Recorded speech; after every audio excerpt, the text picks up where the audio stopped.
Welcome to everyone. वर्तमान आसतु आम पढ़ा आमर जो रही ओडिया पेडागोजी विशेषकर यही क्लास टी आमर जो सीटीबीडी एग्जाम रोचे ता सहित प्रवेशिका परीक्षा रोचे एवं तत्सहित जो शिक्षक शिक्षादान संबंधी विभिन्न प्रकार जो परीक्षा रोचे एवं शिक्षक नियुक्ति परीक्षा रोचे से निमंते उद्दिष्ट विशेषकर देखा गले यही क्लास टी जो ओटीईटी एग्जाम रोचे से निमंते 100% फलप्रद। वर्तमान आसतु आम पढ़ा ओडिया पेडागोजी ओडिया पेडागोजीर यही जो बुक देखुं आपड़ ये बुक टी आमर जो सिटी बुक रोचे से सिटी बुक किंतु ये बुक रे ओडिया पेडागोजी चैप्टर वाइज जो अनुसार देती को पढ़ले बुझे आपण मैंने बहुत सहज पढ़ी पारे जानीपारे और परीक्षा आसुवा प्रश्नर सहज समाधान करें। बर्तमान आसतु देखा ये पेडागोजीर प्रथम चैप्टर यार सिलेबस कौन रही देखो प्रथम रही उपक्रम अर्थात ओडिया पेडागोजी संबंध में आम जाना उद्देश्य यही उद्देश्य यार एम ऑब्जेक्टिव रही तत्सहित आमर रही मातृभाषा शिक्षा शिक्षण गुरुत्व अर्थात कहीं मातृभाषा पढ़ा तार गुरुत्व कौन मातृभाषार संज्ञा और स्वरूप प्राथमिक स्तर में मातृभाषा शिक्षार आवश्यकता जातीय पाठ्यक्रम आधार 2005 भितर मातृभाषा शिक्षण लक्ष्य और उद्देश्य जातीय पाठ्यक्रम में प्रस्तावित लक्ष्य और उद्देश्य प्राथमिक स्तर में मातृभाषा शिक्षार लक्ष्य और उद्देश्य तापर रही आमर भाषा प्रयोग पर कौशल शिक्षा अर्थात आम जो विभिन्न प्रकार कौशल पढ़ुचे शिखुचे से संबंधी कौशल शिक्षा श्रवण और कथन दक्षतार विकास अर्थात आम जाने जो रही आमर learning listening speaking reading writing Charoti दक्षता आसवा दरकार तन्मध्य प्रथम रही श्रवण और कथन दक्षतार विकास अर्थात जन भल शुणिले भल कहीपर पठन दक्षतार विकास लिखन दक्षतार विकास पद्धति भाषा शिक्षण आवश्यक दक्षता देन आमर सिलेबस रही समन्वित पाठ्यपुस्तक समन्वित पाठ्यपुस्तक मध्य रही यार उद्देश्य कौन समन्वित पाठ्यपुस्तक आवश्यकता समन्वित पाठ्यपुस्तक उपयोगिता समन्वित पाठ्यपुस्तक श्रेणी प्रयोग करिवार प्रथा समन्वित पाठ योजना तापर आमर रही एक संबंध में आम जहाँ जानिले तार आत्मपरीक्षण प्रश्नावली किंतु वर्तमान देखा आम ये जो सिलेबस टी रही सिलेबस अनुसार आम पढ़ा सिलेबस अनुसार आम जो वर्तमान पढ़ा ए प्रथम एकक रही विभाग ख प्रथम एकक विभाग ख रही प्राथमिक स्तर में मातृभाषा शिक्षादान शिक्षण अर्थात प्राथमिक स्तर में किभली केउं भली भाव में मातृभाषा शिक्षादान दि जाए और किभली भाव में शिक्षण होता है शिक्षादान कहले शिक्षा दान कहले आम कौन बुझे शिक्षा दान कहले अर्थात शिक्षक केउं भली भाव में पाठ पढ़ाई था किभली भाव पाठ पढ़ा जाए शिक्षण कहले किभली भाव में शिक्षण होता है पिलाटी केउं भली भाव में शिखी थाए तो यार रही प्रथम आम जाना यार उपक्रम शिक्षा गोटे व्यापक शब्द सबू शिक्षार मूल आधार होची भाषा अर्थात जेकोसी जिनस आम जेकोसी कथा आम शिखा जाना तार मूल आधार कौन मूल आधार भाषा भाषा नथिले भावर परिप्रकाश हम कि ना भाषा नथिले भावर परिप्रकाश हम ना आम जापर ना तेणुक तार मूल आधार कौन दिखाई मूल आधार आमर रही भाषा रही भाव प्रकाशर माध्यम होची भाषा भाव प्रकाशर माध्यम क्या कहुए भाषा को कहुए कहीं जब भाषा नथिबो जने किछि कहि परिबो कि ता मनर जो भावना आसुथिबो से भाषा थिले तो भाषा माध्यम तार मनर भावना को व्यक्त करिबो बा तार भावटा को प्रकाश करिबो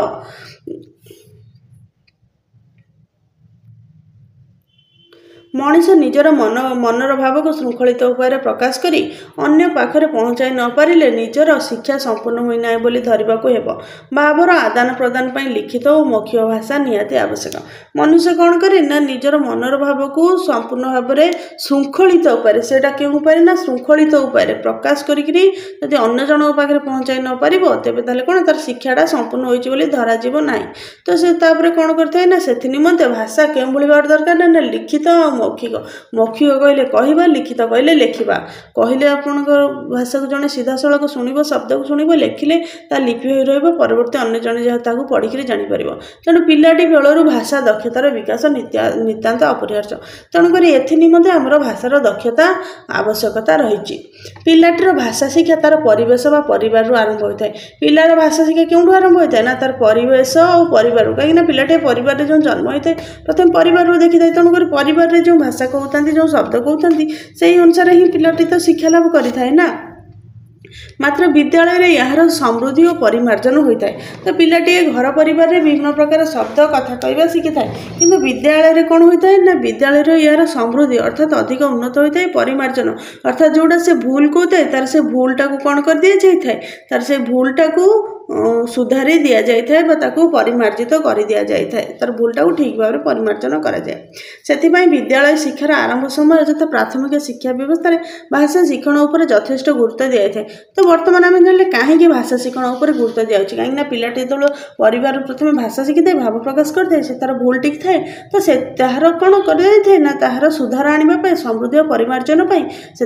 विद्यालय भाषा शिक्षा दि जाए और भाषा शिक्षा पर विशेष गुरुत्व दि जाए। अनर्गल भाव में पिलाटी कहवा अर्थात पिलाटी कथा कही पार न परिवार को किसी शब्द शिखी था कि जो से पिलाटी जो विद्यालय को जाए शिक्षक सांघातिक सहित मिसे से कथा कहवा आरंभ करे सहित गपिले तार कथा कहबार दक्षता वृद्धि पाए बुझा अर्थात से बुझी पारि था लेखिबार आग्रह आसे लेखा शिखे पढ़ा दिगरे समर्थ होती से गणित परिवेश विज्ञान इत्यादि विशेष विषय गुड़ी सहजरे आयत्त करते तेणु प्राथमिक स्तर में शिक्षा को भाषा शिक्षा कहुए तेणुक कौन पिलाटी परिवार जावापर प्राथमिक स्तर में सब जिन शिखी था जानी था तेणुक प्राथमिक स्तर शिक्षा को कौन कहुए ना प्राथमिक शिक्षा को भाषा शिक्षा कहुए। एठार आम कौन कहे भाषा कहले विशेष भाव में पिलाटीर मातृभाषा को बुझाऊे मातृभाषा मातृ कहले माँ अर्थात माँ जो शब्द को आम कहूचे जमी माँ बोलिक आम माँ को कौन करुचे चिन्हुचे से मातृभाषा अर्थात जपरी माँ को भाषा से जन्म ना प्रथम जो भाषा शिखी था जानी था मातृभाषा कहुए। तो ये भाषा शिक्षार उद्देश्य कौन आम जाना सबकि कार्यर किसी ना कि उद्देश्य थाए तेणुक यही भाषा शिक्षार उद्देश्यटा कौन आम जाना यही जो एकटी पढ़ी सारा अर्थात विषयटी पढ़ी सारा आम तार उद्देश्यटा को संपूर्ण जापर। तो यार उद्देश्य कौन रही यार उद्देश्य रही मातृभाषा शिक्षा और शिक्षण गुरुत्व तार जातीय पाठ्यक्रम आधार 2005 भितर मातृभाषा शिक्षण लक्ष्य और उद्देश्य 2005 अनुसार जो सरकार नीति नियम प्रणयन कर मातृभाषा शिक्षण लक्ष्य उद्देश्य कौन आम जाना भाषा शिक्षा आवश्यक होता प्रमुख कौशल अर्थात जेकोसी गोटे कार्य होता है से आम किसी कौशल अवलंबन कले से कार्यटी जल्दी सिद्ध होता है अर्थात आम गोटे भात रोषे कर भात रोषे करवा कौन आम खाली पानी रे चाउल पकईकरी थोदेले कौन भात हो ना ताकू आम प्रथम कौन पानी गरम करने पड़ो तापर चाउल धोइबा पड़ो तापर पानी गरम होगापर आम भात पकईले जो चाउल पकईले जल्दी भात हम और भात नरम हेले गोटे भात को आम देखिकी भात है कि ना जानिक गाड़ा। तो ठीक से भाषा शिखापी विभिन्न प्रकार कौशल अच्छी से कौशल द्वारा कौन भाषा शिक्षा को अति शीघ्र आयत्त करी होता है जानी होता है। सम्मानित पाठ्यपुस्तक यार व्यवहार सम्मानित पाठ्यपुस्तक कहले यह संबंधित मैंने सब पाठ्यपुस्तक मिसिकी किभली भाव रही है यार संबंधित पाठ्यपुस्तक और यहाँ को किभली भाव में आम व्यवहार करें। परवर्ती आम जाना मातृभाषा शिक्षा और शिक्षण गुरुत्व अर्थात जेकोसी जिनिस हो कार्य हो कौन जहाँ था दुनिया सबकि कौन शिक्षा थाए आम शिखी था और तार गुरुत्व रही है। ठीक से बर्तमान ये मातृभाषा शिक्षा मातृभाषा आम कहीं शिखा और यार शिक्षार गुरुत्वटा कौन आम जाना विद्यालय स्तर 10 वर्ष अवधि मध्य प्रथम केतोटी वर्ष अत्यंत गुरुत्वपूर्ण अष्टम श्रेणी शेष पर्यंत शिक्षा समाप्ति करने को प्राथमिक शिक्षा कहुए। बर्तमान प्राथमिक शिक्षा क्या कहुए बर्तमान आम सब जाने प्रथम रु अष्टम श्रेणी पर्यंत को प्राथमिक शिक्षा कहुए पूर्व प्रथम रु सप्तम पर्यंत प्राथमिक शिक्षा था अष्टम नवम दशम कौन थी आमर उच्च विद्यालय थी कि बर्तमान समय प्रथम रु अष्टम श्रेणी पर्यंत शिक्षा कौन कहुए प्राथमिक शिक्षा को कहुए। 8 वर्ष शिक्षा को प्राथमिक स्तर भाव गणना कराऊँच यही स्तर शिक्षार्थी मान शिक्षार मूलदुआ पड़े एक उन्नत मानर मूलदुआ मातृभाषा ही भित्तिभूमि जगै गोटे देखो गोटे उन्नत मानर मूलदुआ गोटे पिलार भल वृद्धि विकास से भल से पढ़ी पार बुझीपार जापर से मातृभाषा भित्तिभूमि जगै था अर्थात से जो भाषा कथा कही था शिखी था जानी था से भाषाटा को से भलसे शिखी जानी परवर्ती समय भल उन्नति कर पारे और तार ज्ञान बढ़ी था। भित्तिभूमि कहले जो मूलदुआ ये आमको 3टी प्रमुख विषय उपर आलोचना करा पड़ो ये भित्तिभूमि आमको कौन कौन विषय उपर आलोचना पड़ो आमको 3टी विषय उपर आलोचना करने पड़ो। यह मातृभाषार संज्ञा और स्वरूप अर्थात मातृभाषार संज्ञा और स्वरूप किभली भाव में तार प्राथमिक स्तर में मातृभाषार गुरुत्व प्राथमिक स्तर में मातृभाषा किभली गुरुत्व दिखाई प्राथमिक स्तर में मातृभाषा शिक्षण आवश्यकता अर्थात ये 3टी विषय उपर आमको कौन करने पड़ो जानवा पड़ो। एवं आम मातृभाषार संज्ञा और स्वरूप संपर्क आलोचना करवा। तो प्रथम आम कौन करवा ये जो मातृभाषार संज्ञा और तार स्वरूप संपर्क आम आलोचना करवा। साधारण भाव माँ कोलू शिखिथिबा भाषा को मातृभाषा कहुए। पर पिलाटी व्यवहार करथिबा भाषा को तार मातृभाषा कहुए। परिवार सुविधा असुविधा गुड़िक विषय जो भाषा अधिक समय भाव विनिमय कराए और शिशु ताकू निर्तंत्र बुझी थाए तार मातृभाषा कहुए। यही भाषा माध्यम पिलार चिंता और कल्पना शक्तिर अभिवृद्धि होता है। इतिहास भूगोल गणित साहित्य विज्ञान कला और संगीत ए समस्त विषय ज्ञान आहरण पर मातृभाषा ही एक सहज सफल माध्यम भाव में विवेचित हुए। तेणु प्राथमिक स्तर में मातृभाषा शिक्षा शीर्ष स्थान में रही है। देखो बर्तमान पिला कौन हुए पिला जो मातृभाषार आवश्यकता कौन रही संज्ञा स्वरूप जो पिलाटी माँ कोलू शिखिथिबा भाषा अर्थात माँ जो भाषा कही है जो शब्द कही है जो आमर जो भारत में जो 22टी भाषा को स्वीकृति दि जाइए से भाव में जो माँ कोलू शिखिथिबा भाषा निज अंचल परिवेश गाँव परिवार जो भाषा रही मातृभाषा कहुए। तापर से पिलाटी कौन करते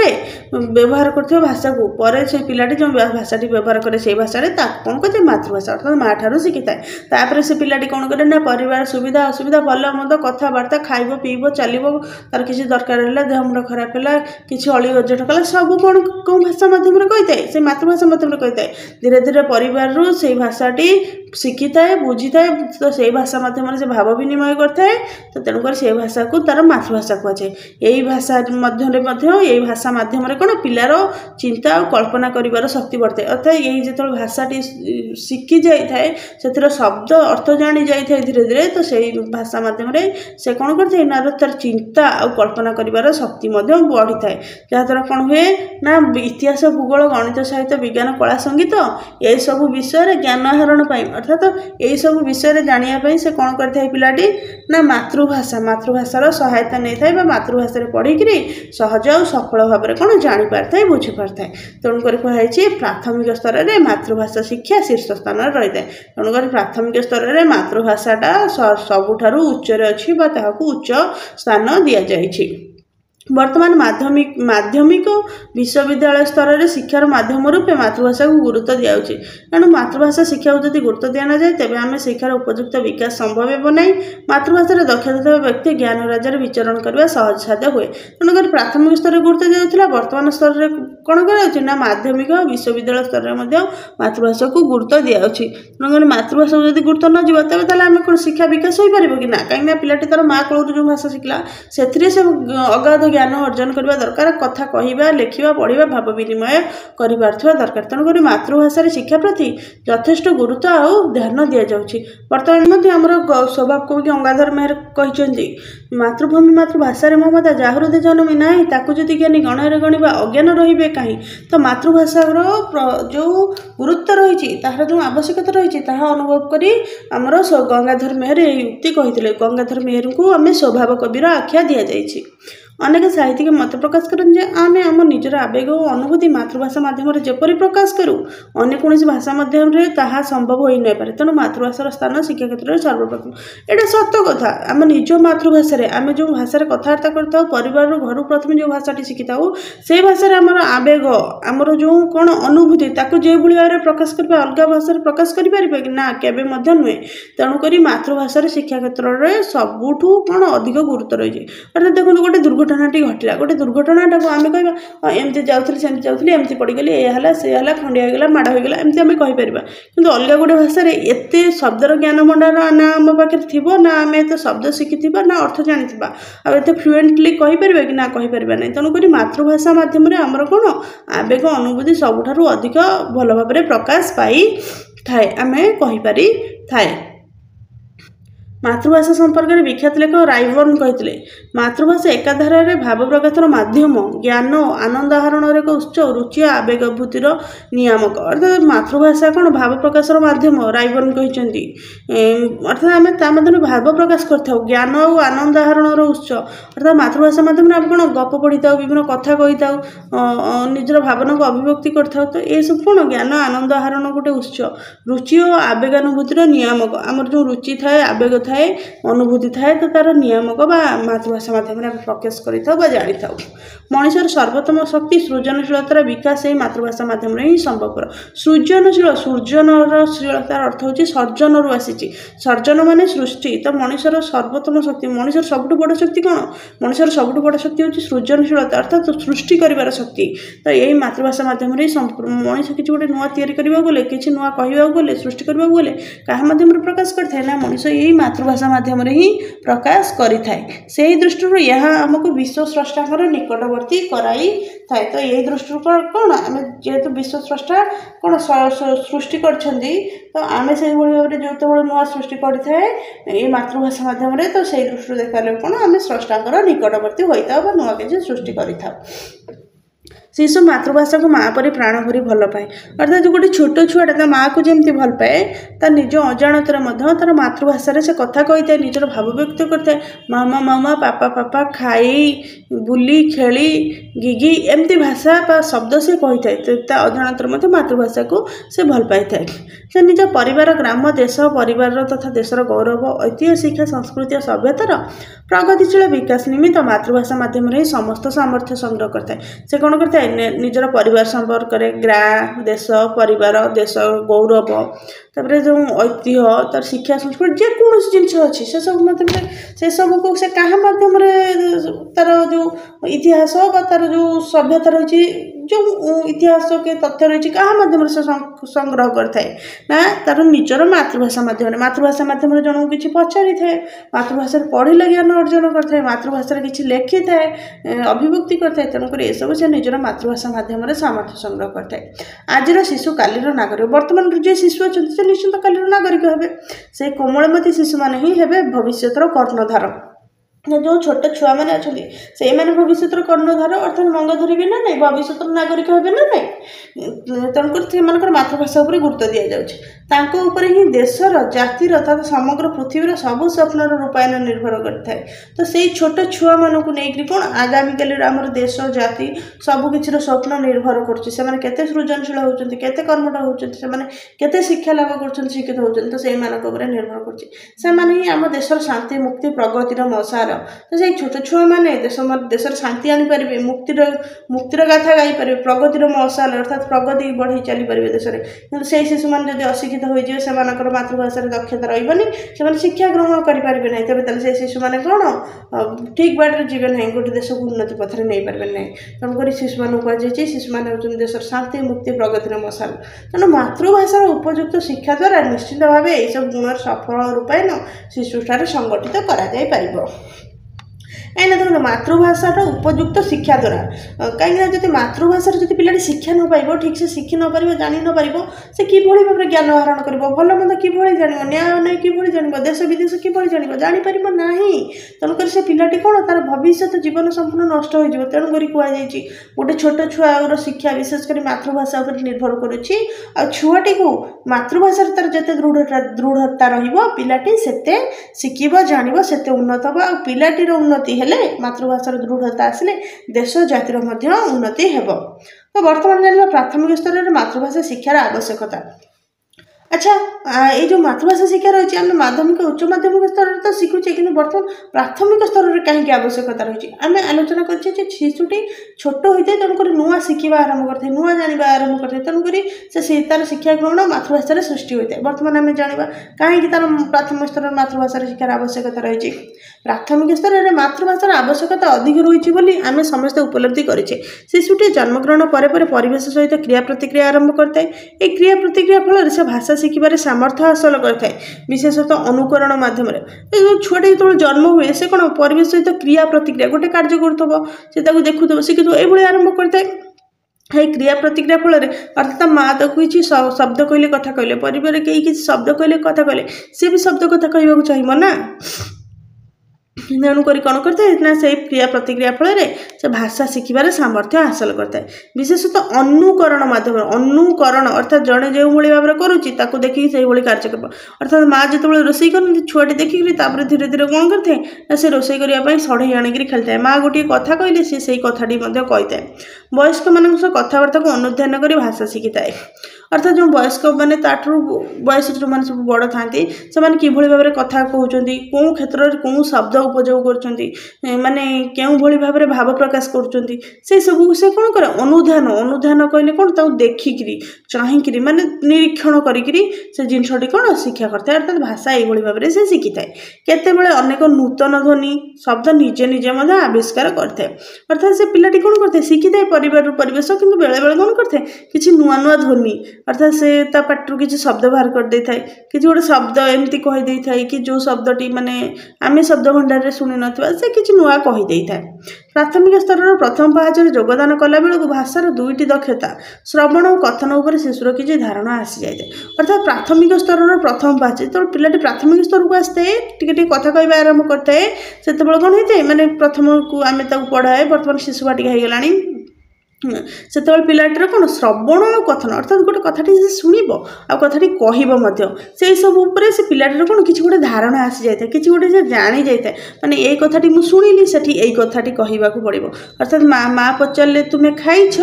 जदि से खाई कह हाँ मुझे जदि न खाई भोक कर भोक कर मनर भाव को से प्रकाश कर माँ को प्रश्नर उत्तर दबा बुझी जाए से कौन पचार पिलाटी कौन उत्तर देव मात्र भाषार अन्य दक्षता गुड़िकर विकास तार हो पारि न थाए से केवल कौन करते ना केवल खाली कथन और श्रवण शुणी पारे आ कहि पारे तेणु शिशुपाई प्राथमिक स्तर में मातृभाषा शिक्षार यथेष्ट आवश्यकता रही लिखन पठन से जानी ना केवल खाली कथन श्रवण जानी और संपूर्ण भाव भाव प्रकाश भी भल भाव में कर जस्ट टिके कर तेणुक मातृभाषा शिक्षार बहुत आवश्यकता रही प्रथम श्रेणी योगदान करने पाखु अष्टम श्रेणी शेष करेंगे पिलामानकर भाषा ज्ञान वृद्धि कराई थाए तेणुक पिलार प्रथम रू अष्टम श्रेणी पर्यंत कौन कराई थाए भाषा ज्ञान वृद्धि कराए बर्तमान किभली भाव भाषा ज्ञान वृद्धि कराए से विषय में आलोचना करवा जानिबा मातृभाषा पिलार सर्वांगीन उन्नति सहायक होता है अर्थात मातृभाषाटा कौन होता है पिलार सबकि उन्नति साहाय्य करता है भाषा शिक्षण उपर प्राथमिक स्तर में अधिक गुरुत्व दिखाई उदाहरण स्वरूप से भाषा शिक्षण उपर प्राथमिक स्तर में आम बहुत गुरुत्व देचे आम सिलेबस प्रथम श्रेणी में 40% भाषा उपर आलोचना करने निमंते प्रस्ताव दिखाई तेणुक आम सिलेबस कौन 100 भाग 40 भाग केवल भाषा शिक्षण उपर आलोचना करने प्रस्ताव रही यहीपरि भिन्न भिन्न श्रेणी भाषा उपर अधिक गुरुत्व देवाई प्रस्तावन रही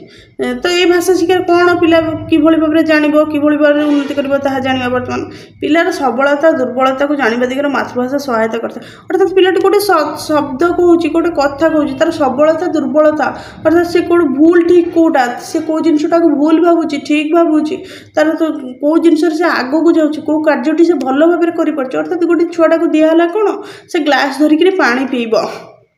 से पिलाटी कौन ग्लास धरिकी पानी ठीक से पी पारा आउ गोटे पिला कौन ग्लास धरिक पानी पी पारा ना से कह ना मु पी पारूना तेणुक ये कौन से ग्लास टी धरी पारनी बोली तार दुर्बलता को प्रकाश पाइला ता सहित कौन कि गोटे शब्द कि गोटे भाव को प्रकाश कर शब्द अर्थात भोक लगुच से कह शब्द कि भोक लगुच बोलिकी कह कि से शब्दटी न कही पाइला मैंने भोक खाली कांदुव पेट्रे हाथ बढ़ाऊ आम जाना कौन से शब्दटी कौन प्रकाश करें कि भोक लगुच तो यही भाव में कौन पिलार सबलता और दुर्बलता आम जापर मातृभाषा साहाय्य मातृभाषा मध्यम पिला तार मनर भाव को निसंकोचरे कहवा चेष्टा करता है बर्तमान जमी कहली मैंने पानी पीऊँ से पीदेला कि पानी पी पारानी कहीदेव फल पिलार सबलता और दुर्बलता को शिक्षक शिक्षयित्री मैंने जापारी था जमती कि पिलाटी जदि कौन भोक लगुच न कहीपे मातृभाषार से कौन उपयोग है ना तेणुक आम किसी जापर तेणुक जब पिलाटी मातृभाषा शिखी से जानव भोक लगुच से कहीदे पार भाषार अन्य विभाग यथा गद्य पद्य व्याकरण पत्र लिखन दरखास्त गल्प एकांकिका इत्यादि को पिलाटी भल भाव जानापी मातृभाषा क्षेत्र प्रस्तुत करते अर्थात गद्य कौन पद्य कौन यार भाव कौन ये सब जिन कहीं व्यवहार कराए किपर लिखा जाए या क्यों कार्य सब व्यवहार कराए यही सब जिन पिलाटी केमी जान ना मातृभाषा पढ़िले से बुझिले आगू आगू जा ए संबंध जान जहाँफल पिलार रुचि पसंद आग्रहर परिसर जाणी होता है तो पढ़िले शिखिले जानले ये सब जापर तो जहाँफल आम तार कौन रुचि कौटा पिला भल लगुनि कौन आग्रह आसुनी आम से जापर मातृभाषा वक्ता और श्रोता मध्य संपर्क को दृढ़ीभूत करता है वक्ता कहले कौन जी बक्कु था आमर गाँवली भाषा कहुए कहीं एत बक बक कहूँ बक बक माने कथा कहवा तेणु यार शुद्ध भाषा हूँ वक्ता अर्थात जे कहू थाए श्रोता ଷ୍ଟୁ ଧାତୁରୁ ଆସିଛି ଶ୍ରୋତାର୍ଥ ଶୁଣିବା। ଯିଏ ଶୁଣିଥାଏ ସେମାନଙ୍କ ମଧ୍ୟରେ ସମ୍ପର୍କକୁ ଦୃଢ଼ୀଭୂତ ହୋଇଥାଏ। ଏଠାରେ ବକ୍ତା ଭାବେ ଶିକ୍ଷକ ଏବଂ ଶ୍ରୋତା ଭାବେ ପିଲାକୁ ଧରାଗଲେ ଉଭୟ ମାତୃଭାଷା ମାଧ୍ୟମରେ ସହଜରେ କ୍ଲାନ୍ତିହୀନ ଭାବେ ମନର ଭାବକୁ ପରିପ୍ରକାଶ କରିଥାନ୍ତି। ତ ଏଠି କ'ଣ ଶିକ୍ଷକ କିଛି କହିଥାନ୍ତି, ଛାତ୍ରମାନେ ଶୁଣିଥାନ୍ତି। ତ ତାପରେ କ'ଣ ଆମର ଯେଉଁ ଅଛି ଶିକ୍ଷକ ଛାତ୍ର ଶିକ୍ଷାଦାନ ପଦ୍ଧତି, ଆଉ ଛାତ୍ର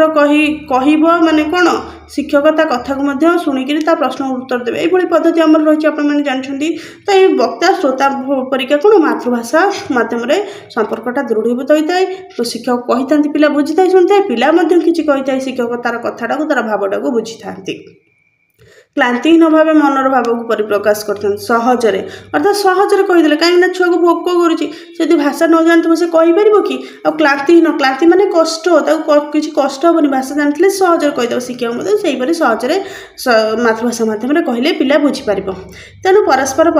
ମଧ୍ୟରେ ଥିବା ଦୂରତା ହ୍ରାସ କରିବାରେ ସମର୍ଥ ହୋଇଥାନ୍ତି। ତେଣୁକରି ଏଇ ଯେଉଁ ମାତୃଭାଷା ମାଧ୍ୟମରେ ଭାବ ବ୍ୟକ୍ତ କରିଦେଲେ, ତେଣୁକରି ଶିକ୍ଷକ ଶିକ୍ଷାର୍ଥୀ ପରସ୍ପର ମାଧ୍ୟମରେ ଯେଉଁ ଭାବ ବ୍ୟକ୍ତ କରିବାକୁ ଚାହୁଁଥାନ୍ତି ତାର ଦୂରତା ହ୍ରାସ ହୋଇଥାଏ। ଯେଉଁ କଥା କହିବାକୁ ଚାହୁଁଥାନ୍ତି, ଯେଉଁ ଭାବ ପ୍ରକାଶ କରିବାକୁ ଚାହୁଁଥାନ୍ତି ତାହା ପ୍ରକାଶ କରିଥାନ୍ତି ଏବଂ ସେମାନଙ୍କ ମଧ୍ୟରେ କ'ଣ ହୋଇଥାଏ, ଦୂରତା ହ୍ରାସ ହୋଇଥାଏ। ଫଳରେ ସେମାନଙ୍କ ସମ୍ପର୍କ ଦୃଢ଼ୀଭୂତ ହୋଇଥାଏ ଓ ଶିକ୍ଷଣ ଫଳପ୍ରଦ ହୋଇଥାଏ। ଯାହାଫଳରେ କ'ଣ ସେମାନଙ୍କର ସମ୍ପର୍କଟା କ'ଣ ଦୃଢ଼ୀଭୂତ ବା ଷ୍ଟ୍ରଙ୍ଗ ହୋଇଥାଏ। କାହିଁକିନା ଜଣେ ଯାହା କହିଲା ଅନ୍ୟ ଜଣେ ସେଇଟା ବୁଝିପାରୁଛି, ସେ ତା ପ୍ରଶ୍ନର ଉତ୍ତର ଦେଉଛି, ସେ ତାର ଭାବକୁ ବୁଝିପାରୁଛି। ତେଣୁକରି ସେଇଟା ସମ୍ପର୍କ ଦୃଢ଼ୀଭୂତ ହୁଏ ଆଉ ଶିକ୍ଷଣ ଫଳପ୍ରଦ ହୋଇଥାଏ। ମାତୃଭାଷା ମାଧ୍ୟମରେ ପିଲା ତାର ସଂସ୍କୃତି, ରୀତିନୀତି, ଆଦର୍ଶ, ପରମ୍ପରା, ପର୍ବପର୍ବାଣୀ, ଚାଲିଚଳଣି ଇତ୍ୟାଦି ବିଷୟରେ ଜ୍ଞାନ ଲାଭ କରିଥାଏ। ଭାଷା ସୃଷ୍ଟି ସଂସ୍କୃତିରୁ ପ୍ରତ୍ୟେକ ଭାଷାର ପୃଷ୍ଠଭୂମିରେ ରହିଛି ଗୋଟିଏ ସଂସ୍କୃତି ଓ ପରମ୍ପରା। ତ ଏଇ ପିଲାଟି କ'ଣ କରିଥାଏ, ତା ମାତୃଭାଷା ମାଧ୍ୟମରେ ତାର ସଂସ୍କୃତି, ରୀତିନୀତି, ଆଦର୍ଶ, ପରମ୍ପରା, ପର୍ବପର୍ବାଣୀ, ତାର ଚାଲିଚଳଣି କ'ଣ ସେସବୁ ଜାଣିପାରିଥାଏ। ଅର୍ଥାତ୍ କଥା ହୋଇ ଜାଣିଥାଏ, ପଢ଼ିକିରି ଜାଣିଥାଏ, ଶୁଣିକିରି ଜାଣିଥାଏ। ତେଣୁକରି ପିଲାର ସର୍ବାଙ୍ଗୀନ ବିକାଶ ହୋଇଥାଏ। ଭାଷାର ସୃଷ୍ଟି ସଂସ୍କୃତିରୁ ଭାଷାର ସୃଷ୍ଟି ହୋଇଛି। ଭାଷାଟା କେଉଁଠୁ ସୃଷ୍ଟି ହୋଇଛି ନା ସଂସ୍କୃତିରୁ। ପ୍ରତ୍ୟେକ